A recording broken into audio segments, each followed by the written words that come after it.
After a restful and reflective holiday season, now it's time to get back to the grind. First things first, do you have a plan for the coming year for your business? Having both long-term and short-term goals is essential for the survival of your business. Daily and weekly goals are adjustable and are shorter steps to reaching the ultimate purpose for your business. However, for the long-term yearly goals, you must have a plan. Your yearly plan should include both SMART and stretch goals. SMART goals are goals that are specific, measurable, attainable, relevant, and time-bound. To achieve success, your business must be able to withstand whatever outside pressures may come by having a solid set of strategies that can outdo any economic storms. When forging your business plan, clarify your ideas. What exactly do you aim to achieve? And why is it important to you? Always have the initial game plan in mind that pushed you to start the business in the first place. Also, focus your efforts. A jack of all trades is a master of none. Ensure you have one clear and defined objective and then run with it.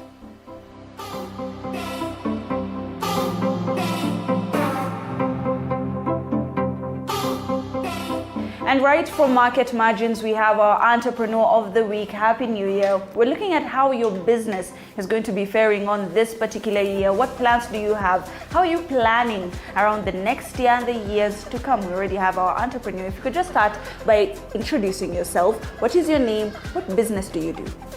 Thank you very much. My name is Roy Bore. I lead a business by the name of HealthX Africa. We're in healthcare, primary healthcare, with a focus on the uninsured and underinsured. So we're looking to transform healthcare in Kenya. Well, Roy, HealthX has touched on an untapped market, right? And this is very important for businesses, especially when they want to make sure that they have a very long life. What exactly is this gap that you're filling? We are filling quite a number of gaps in the healthcare system. As you and everyone in this country knows, the healthcare system has a lot of deficiencies, and we've gone ahead to focus on addressing those. One of the key, or some of the key things we are trying to address is access, lack of access to healthcare across the country, because the average distance to a medical facility is 5 kilometers. The other big issue we are facing, especially in these tough economic times, is affordability. People cannot afford healthcare. Insurance penetration in Kenya is less than 3%, which means many people have to pay out of pocket. Actually, when you look at statistics, most people spend money out of pocket to take care of their healthcare needs. So many people are a disease away from poverty, and we have come in and said, how can we support the government's agenda of UHC, universal healthcare, by providing very affordable healthcare across the market. Right, Roy. For businesses watching the grind right now, they might be wondering, how exactly can I tap into maybe a market gap so that I can fill it, especially when it comes to the next year? How do you think people can modify some of their operations to make sure that they touch on untapped markets? Yes, one of the mistakes people make when you're going into business is thinking that you know the solution, thinking that I will design something in my office or in my lab and go and just roll it out in the market. One of the biggest things or lessons we've learned this year is you need to understand what the consumer wants. Your product needs to be market driven. So we've gone ahead to listen to the consumer, and we feel that will give us longevity and it'll give us value in the face of the consumer. You've talked about being consumer centric. Of course, there are many other tips. Now that people are making their plans for the next year, a lot of businesses are like, what exactly do I need to be concentrating on? Could you just maybe list to us what people could be looking at? I think when you look at the economy and the state of business in this country, not just Kenya, but actually globally, things are tough. Many businesses are folding. We've seen many layoffs. We expect this to continue into 2024. So really, as a business leader, you must think, how do I remain profitable? How do I keep my employees happy? So you have to think innovatively. You have to think efficiency. We are happy that we are having such conversations with business leaders across this country, where we are saying, how do you leverage on technology in some of your processes? Not just in manufacturing, but think of your employees as well. With all the taxes that have now come in, the share of wallet or disposable income for employees becomes diminished. How do you come and bridge that gap as an employer So in 2024, as much as you're thinking of your business and how not to spend so that you can improve your bottom line, think of your employees. How do you promote employee well-being? How do you address mental health issues? We are seeing from our studies and work that many people are suffering now from mental health issues because of the tough economic environment, increased work pressure.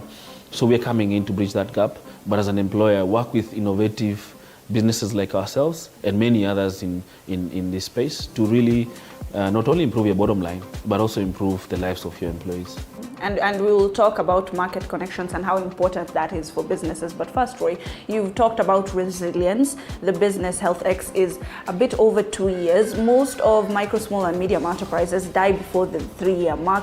What would you say would push for longevity for a lot of MSMEs? Yeah, we are lucky that we are operating in the healthcare space. Healthcare is resilient. You think about COVID, as many businesses were struggling, there were winners in COVID.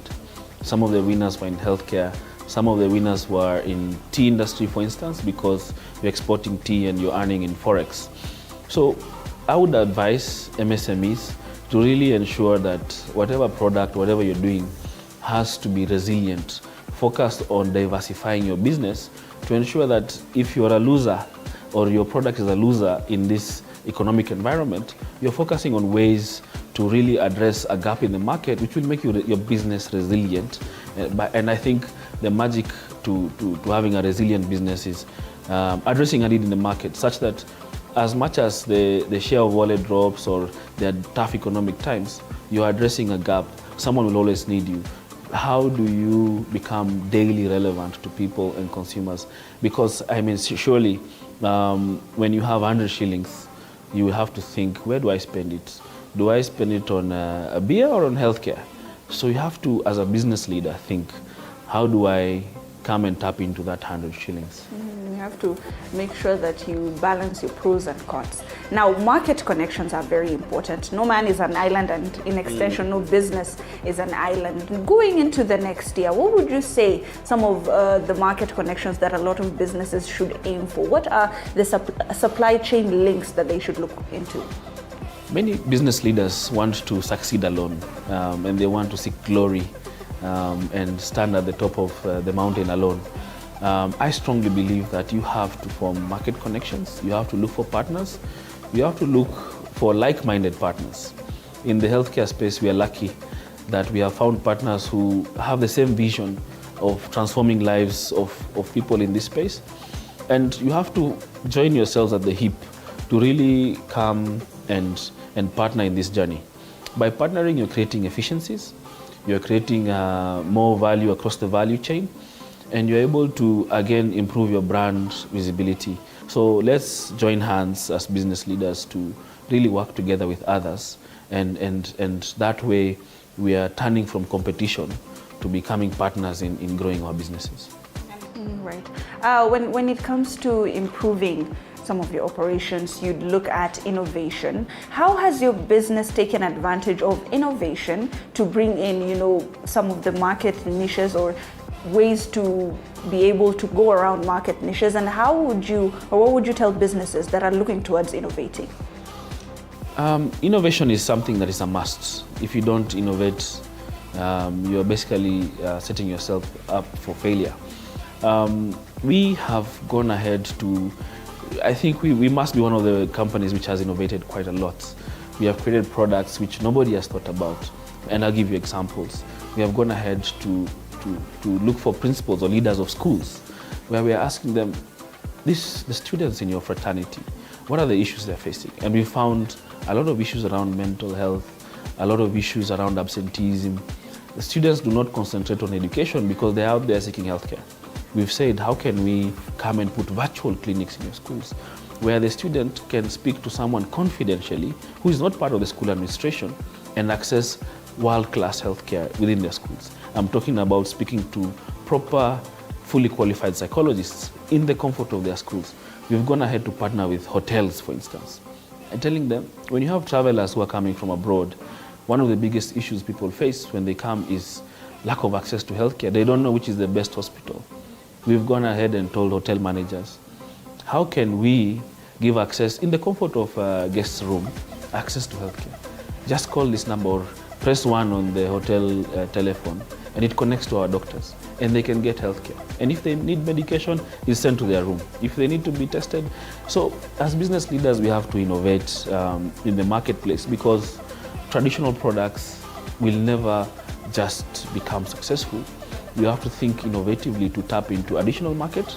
You have to think innovatively to address needs, and leveraging on technology, because we don't have to spend a lot of time on energy in delivering our products.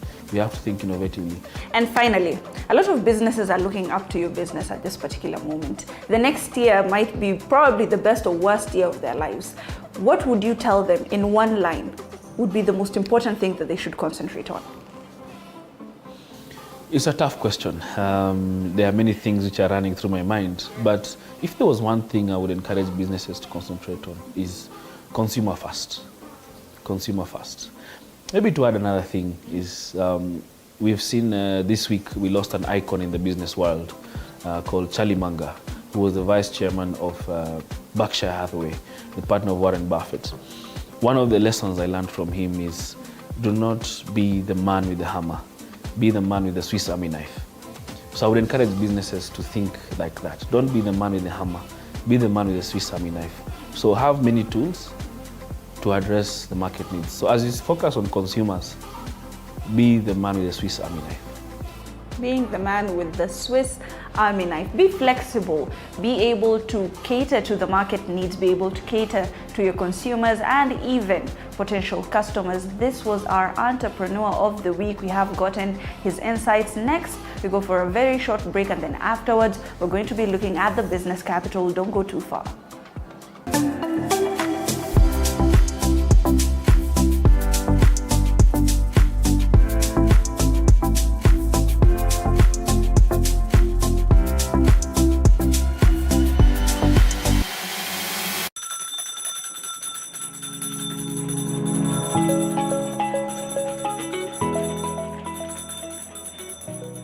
Wanasema wasemao kuwa elimu ni bahari haishi kwa kuchotwa. Wakati mwingi natangamana na wanafunzi madarasani, sio kama mwalimu bali kama nahodha kwenye kipindi cha tasnia ya elimu. Na iwapo utanikosa madarasani, basi utanipata nyanjani nikisaka habari zenye usawa, ufasaha na ukweli. Na iwapo utanikosa nyanjani, bila shaka utanipata studioni, hapa nikisoma habari na kuendesha mijadala mikomavu. Mimi ni Andrin Kilemi, mpenzi wa lugha ya Kiswahili na elimu kwa jumla.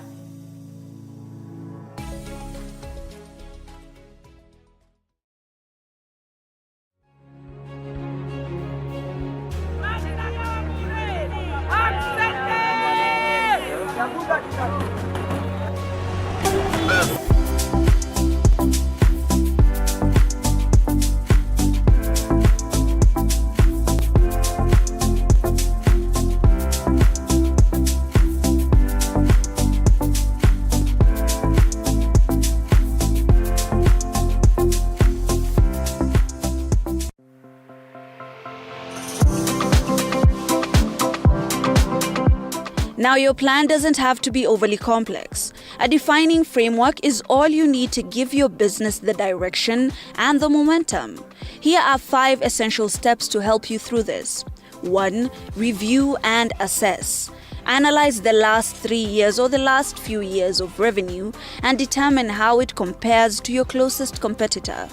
Analyze your business reports and identify trends that could be either remedied or strengthened depending on how useful it was in pushing up sales or foot traffic. With this, you could do a SWOT. Those are the strengths, weaknesses, opportunities, and threats analysis to give you perspective of your business's position in the market. 2. Define your priorities. What are you here for? What gaps in the market is your business filling? Who is your most valuable customer? And what value are you adding to their lives? What is your edge over competitors? Also, outline your high-level goals. What are the priorities of everyone at your company? And this means everyone. What you assume the goal may be for the business might not resonate with the rest of the company. You must be on the same page. How do you want to position your business or service in this year? Define it in a sentence and then use this as your guiding principle. And make a plan. Keep it short and concise. This makes it more digestible and easily accomplished. Keep your colleagues and employees in the loop. This provides a unidirectional approach when accomplishing daily operations. Finally, measure your success and your shortcomings. Create specific, time-bound deadlines for each level of the plan. Your annual plan is the roadmap for you, your colleagues, and your employees for the next year. That roadmap needs milestones. This could be deadlines and success metrics. That roadmap needs milestones, deadlines, or even success metrics that carry you forward through a series of smaller goals that leads you into your larger goal. And most importantly, be flexible. Allow yourself to adjust with the trends and times, but be firm in your pursuit of success.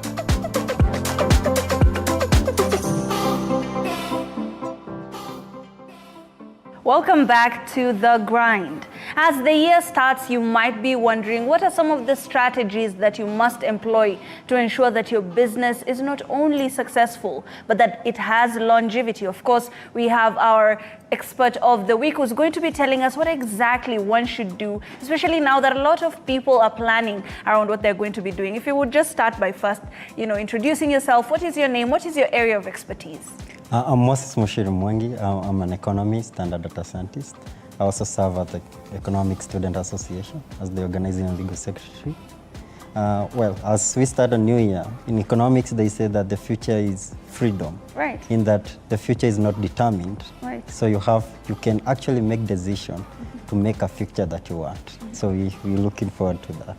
Right. Moses, a lot of MSMEs, a lot of businesses in the country usually don't make it past 3 years. They die before their third birthday. And most of the time after 1 year, they start to, plateau. They're no longer growing. And a lot of people might be wondering, what exactly am I doing wrong? Why exactly is my business not growing? If you could just start by first knowing, what exactly are some of the things that make businesses plateau? One of the funny reasons why business and most of the small enterprises don't go that far, actually about 40% of SMEs in Africa actually fail within the first 2 years because of the relevance of their product. Right. So there's a lot of excitement when business people come into the market. Well, that makes a mistake because if you don't forecast and of course have enough foresight about the product you are actually going to bring in the market, within a few periods when the excitement dies down, you may end up lacking a market. And that's the major reason why business fail. Right. So as a strategy, businesses need to evaluate. And given now that we live in the world of big data, it's easy to actually estimate what people will be requiring tomorrow. So you need to align your products so that they will not only be relevant today, unless you are planning to wrap your business after a few months or so, so that you also are able to run from a small enterprise to a point that you can actually build a big one. Right, so it's important that you have the foresight beforehand on what your business is doing and what products you're selling so that you can see how long it could survive. Say I've already, gotten into it. It's a few months. I had a high when I was starting because this was an exciting product. I'm not getting the numbers that I needed. I need to re-strategize. What are some of the steps one can take, even rebranding being one of them, that could, spruce up their business? I think if a business was on a high and it's now starting to plateau, you need to investigate, is my product still relevant? And if that is yes, then could it be that now the business is not in people's mind anymore, or the competition is now becoming extremely high? So what you do, you also strategize within that. One, if the product is becoming irrelevant or it needs to go a bit of adaptation to the new market, then you need to actually make the product evolve a little bit. And again, now here's where now you adapt rigorous advertisement, so that you're always on top of people's head. Because again, even big businesses still advertise, and people will not think that that's viable. But one reason about advertisement is that it reminds people that you are there, you're still offering what you offer, Right. and it's still as good as it used to be or better. Right. Let's look at rebranding as a form of strategizing. Maybe, off the cuff, I thought this was a really good idea. It's no longer a good idea. I'm going into the new year. What about rebranding? What are some of the benefits that one could accrue from it? Rebranding, most likely it's more like a new start. Right. Because again, unless the rebranding is not a total rebrand, then if you totally rebrand, it means you enter in a new market area. And so businesses need to be very keen, mostly because people attach loyalty to small things as small as the name of the product. So you also need to be very keen on how those dynamics might change, how people view the product. And also rebranding is necessary in case you feel that now you're falling off, your market share is dropping. Now you need to rebrand, but with an aim to increase the market share, not necessarily to be seen differently, but also to be felt differently, so that new people can come on board. And in case some people have left, you can replace others with those who come in. So it's a new year now. A lot of businesses are looking into how exactly they could propel whatever agenda they're selling, either it's a good or a service. What would you say are some of the basics that they should be concentrating on now that they're creating strategies and plans that will take them through the year? Yeah, I think one of the precautions that business needs to start, mostly now when the year is beginning. Most people spend during the holiday. Right. So you don't expect that sales will be extremely too high. Right. So you need to enter the market at a very cautious speed, because you don't want, again, piling up stock and then having few people buying, because that will lead to maybe losses, because again, the market can actually change tomorrow. So you don't want to have so much excesses that tomorrow might become irrelevant. So you need to enter the market as in a pace that the line of work you are in actually can handle that today and also tomorrow. Yeah. Say I'm looking into either cost reduction or just controlling my costs as a business, and that's one of my strategies. What would you say are some of the priority areas that you should be looking into, and what are some of the areas some businesses could shed off on?